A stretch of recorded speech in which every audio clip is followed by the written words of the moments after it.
What women really think about men. Plato versus Aristotle revealed the truth 2,300 years ago. What if I told you that everything you think you know about what women want is completely wrong? That two of history's greatest minds figured out the female psyche 2,300 years ago, and modern men are still clueless about it. I'm about to reveal something that will shatter your entire understanding of women. Something so profound that when you hear it, you'll never look at female behavior the same way again. If you've ever been confused by a woman's actions, hit that like button right now and comment truth if you're ready to learn what Plato and Aristotle discovered about the female mind that most men will never understand. This isn't just philosophy. This is the key to unlocking every woman's deepest thoughts about men. First hook, the ancient discovery picture. This, ancient Greece, 350 BC. Two intellectual giants are having the most important debate in human history. Not about politics, not about science. About something that would determine the fate of every relationship for the next 2,300 years. Plato, the idealist who believed in perfect forms and eternal truths. Aristotle, the pragmatist who studied human behavior like a scientist.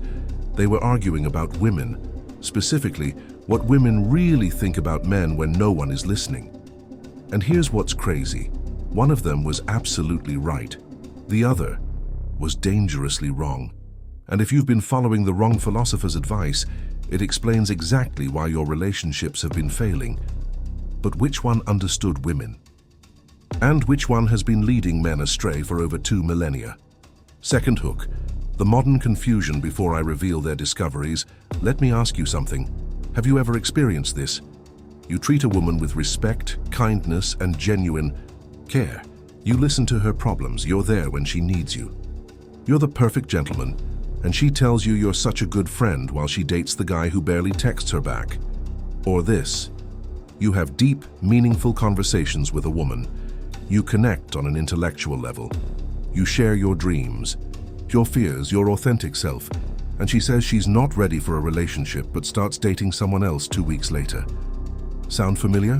Millions of men experience this every single day. And they blame themselves. They think they're not good enough, not attractive enough, not successful enough. But what if I told you the problem isn't you? What if the problem is that you've been following the wrong ancient wisdom? Plato and Aristotle had completely different views on female psychology. And the one most men follow today is the one that leads to the friend zone, rejection, and confusion. Third hook. Plato's idealistic traplet. Me start with Plato, because his philosophy is probably ruining your love life right now without you even knowing it. Plato believed in the theory of forms, the idea that everything in our world is just a shadow of a perfect ideal version. He thought love should be pure, spiritual, transcendent. He literally invented the term platonic love.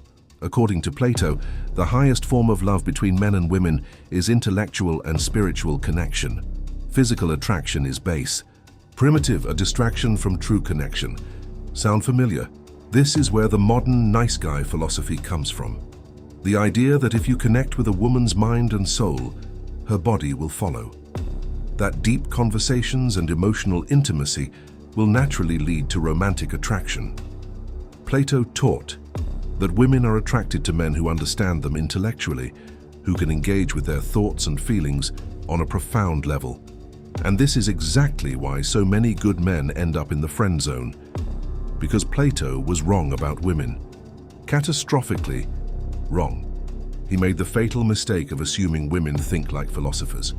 He projected his own intellectual nature onto the female psyche.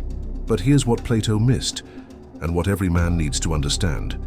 Women don't experience attraction the same way men do. Their brains are wired completely differently. When you try to connect with a woman through deep conversations and emotional availability, you're not creating attraction. You're creating comfort. And comfort is the enemy of desire. This is why women can spend hours talking to you, sharing their deepest secrets, and still feel zero romantic attraction.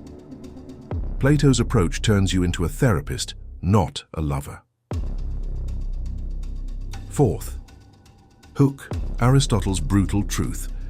Now let me tell you what Aristotle discovered. And warning, This might be hard to hear if you've been raised to believe men and women are the same. Aristotle was a biologist before he was a philosopher.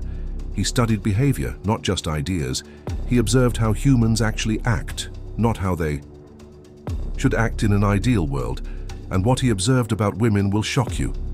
Aristotle noticed that women are attracted to men who display what he called actualizing potential, men who demonstrate their ability to achieve, to lead, to overcome obstacles. But here's the key insight that modern men miss. Women don't evaluate this potential through conversation. They evaluate it through observation. Aristotle understood that female attraction is fundamentally different from male attraction. While men can be attracted to a woman simply by looking at her, women need to see evidence of a man's capability in action. This is why women are attracted to confidence, ambition, and strength. Not because they're shallow, but because these traits signal genetic and social fitness. It's evolutionary psychology that Aristotle figured out 2,300 years before Darwin. But here's where it gets really interesting. Aristotle discovered that women have what he called dual consciousness when it comes to attraction. There's what women say they want: kindness, understanding, emotional connection. And there's what actually triggers their attraction: demonstration of value, social proof, and unpredictability. Women aren't lying when they say they want a nice guy. They genuinely believe they do. But their unconscious mind responds to something completely different. This is why women will reject the perfect gentleman and chase the guy who's emotionally unavailable. It's not because they hate themselves. It's because their attraction mechanism is triggered by challenge, not comfort. Fifth hook, the modern evidence.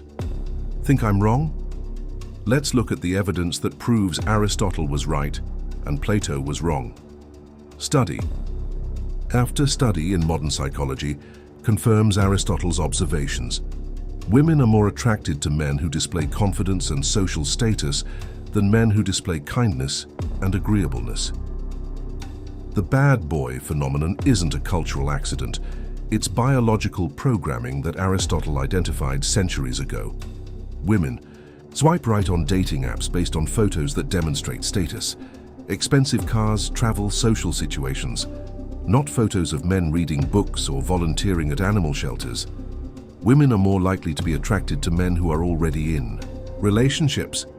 It's called mate copying, and it proves Aristotle's point about social proof and pre-selection.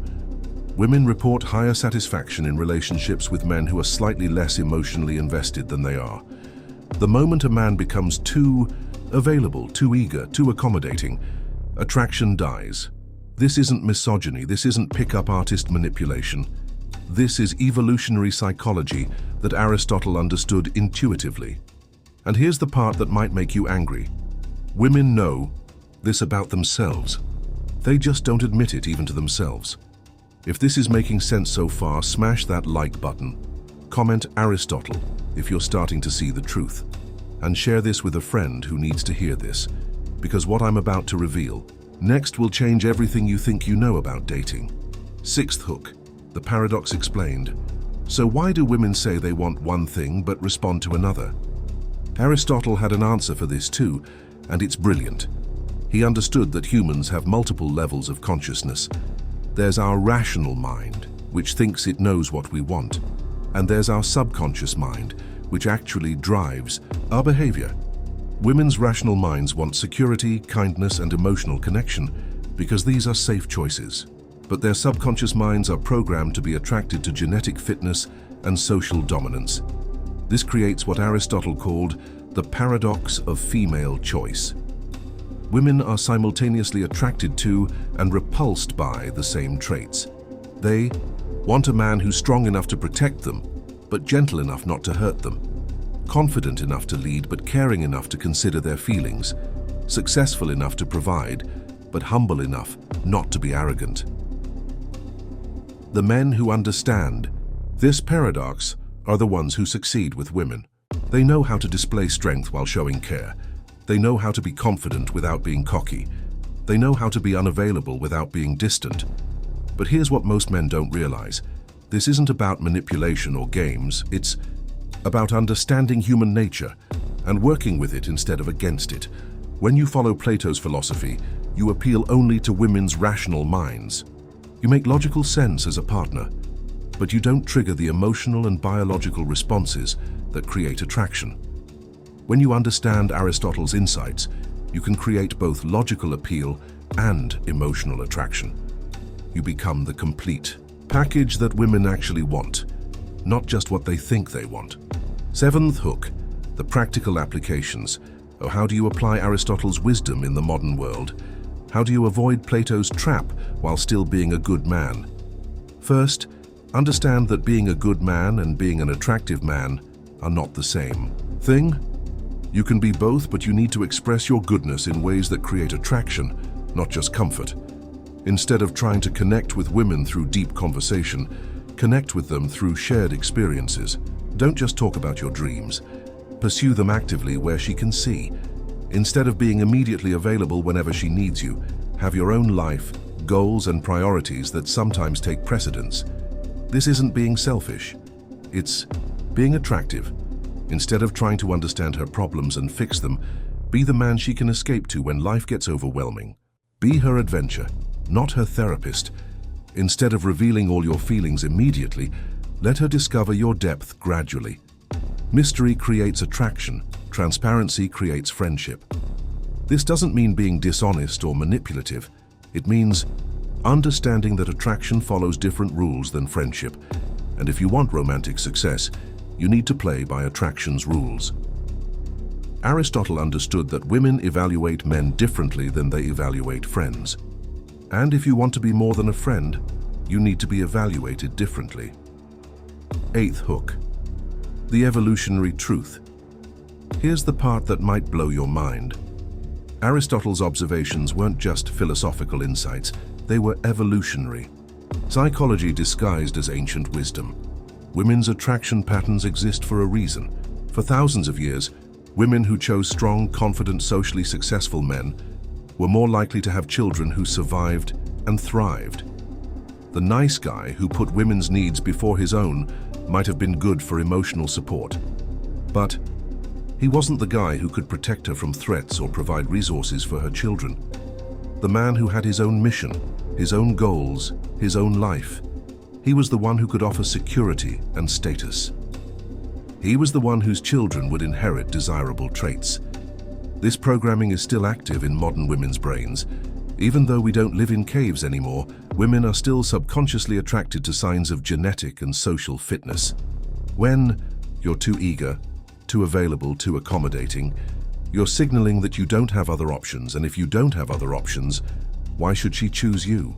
When you have your own life, your own goals, your own standards, you're signaling that you're a high-value man who chooses to be with her, not a desperate man who needs to be with anyone. This is why confidence is attractive, not because women are shallow, but because confidence signals competence and competence signals survival value. Ninth hook, the modern mistake. Here's where modern men go catastrophically wrong. They think being a feminist or ally means suppressing their masculine nature and becoming more like what they think women want. They've been told that masculinity is toxic, that confidence is arrogance, that pursuing your own goals is selfish.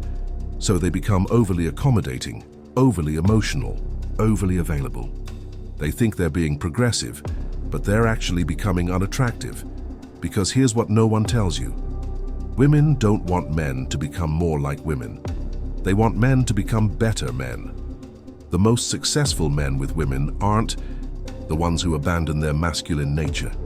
They're the ones who develop it in positive ways. They're confident without being arrogant. They're strong without being aggressive. They're ambitious without being selfish. They're leaders without being controlling. This is what Aristotle understood that Plato missed. You can't transcend your nature. You can only develop it or suppress it. And when you suppress your masculine nature to appeal to women's rational minds, you lose their emotional attraction. The men who succeed with women are the ones who embrace their masculinity while channeling it in positive directions. They use their strength to protect, their confidence to inspire, their ambition to create value. 10th hook, the relationship revelation. But here's where it gets really interesting. What happens when you actually get into a relationship? Does Aristotle's philosophy still apply? Absolutely. In fact, it becomes even more important. The men who maintain attraction in long-term relationships are the ones who never stop growing, never stop pursuing their own goals, never stop being the man their woman fell in love with. They don't become complacent. They don't assume that because they got the girl, they can stop being attractive. They understand that attraction is not a one-time event. It's an ongoing process. Women fall out of love with men who stop being the person they were when they met. If you were confident, ambitious, and independent when she met you, you need to stay confident, ambitious, and independent to keep her attraction. The moment you become too comfortable, too available, too predictable, you trigger the same response. That puts men in the friend zone. Except now it's called falling out of love. This is why women often say their relationships just lost spark, or the passion died. They're not lying. They're describing what happens when men switch from Aristotle's approach to Plato's approach. They start trying to maintain the relationship through emotional connection and accommodation instead of continued personal growth and attractive behavior. 11th, hook, the success formula. So, what does a man who understands Aristotle's wisdom look like in practice? He has his own life, goals, and interests that exist independently of any woman. When a woman enters his life, she adds to it. She doesn't become it.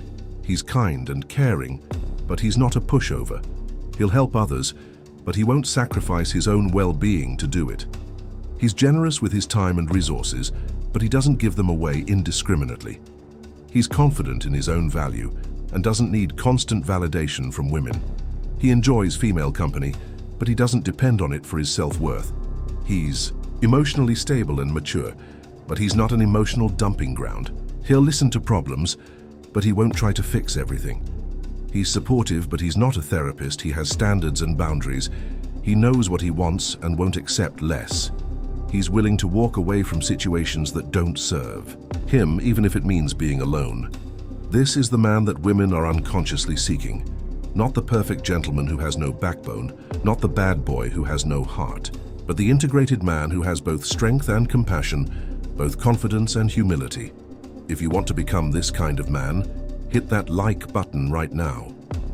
Comment integrated if you understand the balance, and make sure you're subscribed, because I'm going to show you exactly how to develop these qualities. 12th hook, the philosophical revolution. Here's what's revolutionary about understanding Plato versus Aristotle. It's not just about dating. It's about understanding human nature itself. Plato's idealism sounds noble, but it ignores biological reality. Aristotle's pragmatism might seem harsh, but it works with human nature instead of against it. This applies to every area of life.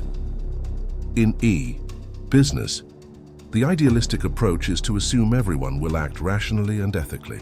The pragmatic approach is to understand that people act according to their incentives and emotions. In friendship, the idealistic approach is to expect loyalty and fairness. The pragmatic approach is to understand that people prioritize their own interests and only loyal when it serves them. In leadership, the idealistic approach is to inspire through vision and values. The pragmatic approach is to motivate through consequences and rewards. The most successful people in any field are those who understand both approaches, but prioritize what actually works over what sounds good. With women, the idealistic approach is to treat them as rational beings who will appreciate your goodness and respond with attraction. The pragmatic approach is to understand that attraction follows its own rules, and if you want romantic success, you need to follow those rules. This doesn't make you a bad person. It makes you an effective person. 13th hook, the cultural confusion.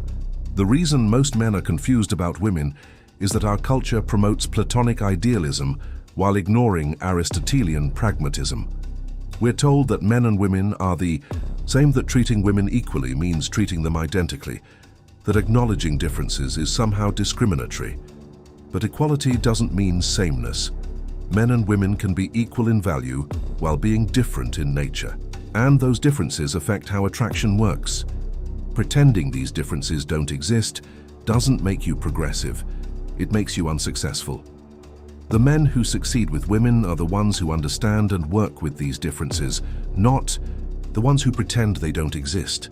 They know that women appreciate different things than men appreciate. They know that women respond to different behaviors than men respond to. They know that women evaluate men differently than men evaluate women. This isn't about returning to some outdated gender roles. It's about understanding human psychology and using that understanding to create better relationships. The future belongs to men who can integrate Aristotelian wisdom with modern values. Men who are strong and sensitive, confident and caring, ambitious and generous. 14th hook, the transformation promise. Imagine what your life would look like if you truly understood and applied Aristotle's insights about women. Instead of wondering why women don't appreciate your kindness, you'd know how to be kind in ways that create attraction instead of just comfort. Instead of getting frustrated when women choose bad boys over you, you'd understand what those guys are doing right and how to do it better while maintaining your integrity. Instead of ending up in the friend zone, you'd create romantic tension from the first interaction and maintain it throughout the relationship. Instead of trying to convince women to like you through logical arguments and emotional appeals, you'd naturally trigger their attraction through your behavior and energy. Instead of feeling confused and frustrated by female behavior, you'd understand the underlying patterns and respond appropriately. Instead of settling for whoever will accept, you'd have the confidence and attractiveness to choose from multiple options and pick the woman who truly complements your life. This isn't about manipulation or deception. It's about becoming the most attractive version of yourself by understanding how attraction actually works. 15th hook, the integration challenge. But here's the challenge. Integrating Aristotelian wisdom with modern life requires you to go against most of the advice you've been given about women and relationships. You'll need to stop seeking approval and start seeking excellence. You'll need to stop being available and start being valuable. You'll need to stop trying to be liked and start being respected. This isn't easy. It requires you to develop genuine confidence, not fake arrogance. It requires you to build real value, not just pretend to have it. It requires you to become actually attractive, not just act attractive. But the men who do this work, who truly understand and embody these principles, don't just succeed with women. They succeed in life. They have better careers because they understand how to demonstrate value and create demand for their services. They have better friendships because they understand that being respected is more important than being liked. They have better relationships because they understand that attraction and love require different approaches. The philosophy that makes you attractive to women also makes you successful in business, leadership, and life, because it's all about understanding human psychology and working with it instead. Halve against it. Aristotle didn't just figure out what women want. He figured out how humans actually behave versus how they think they should behave. Final hook, the call to actions. Here's my challenge to you. Stop following Plato's idealistic approach to women and relationships. Start applying Aristotle's pragmatic understanding of human nature. Develop your own life, goals, and interests. Become genuinely confident in your own value. Set standards and boundaries. Be kind but not weak. Be caring but not desperate. Don't wait for permission to be masculine. Don't apologize for having ambition. Don't suppress your nature to appeal to women's rational minds while ignoring their emotional attraction. Become the integrated man who understands both what women say they want and what actually triggers their attraction. Remember, Plato created a philosophy that sounds good in theory but fails in practice. Aristotle created a philosophy that works in the real world with real people. Which philosopher will you follow? The one who tells you what you want to hear, or the one who tells you what you need to know? If this video opened your eyes to the truth about women and attraction, smash that like button. Comment Aristotle was right if you're ready to start applying this wisdom. Subscribe and hit the notification bell, because I'm going to show you exactly how to develop every quality that makes men irresistibly attractive to women, and share this video with every man who needs to hear this truth. Because the world needs more men who understand how to be both good and attractive, both kind and strong, both caring and confident. The choice is yours. Plato's comfortable lies or Aristotle's uncomfortable truths? Which will it be?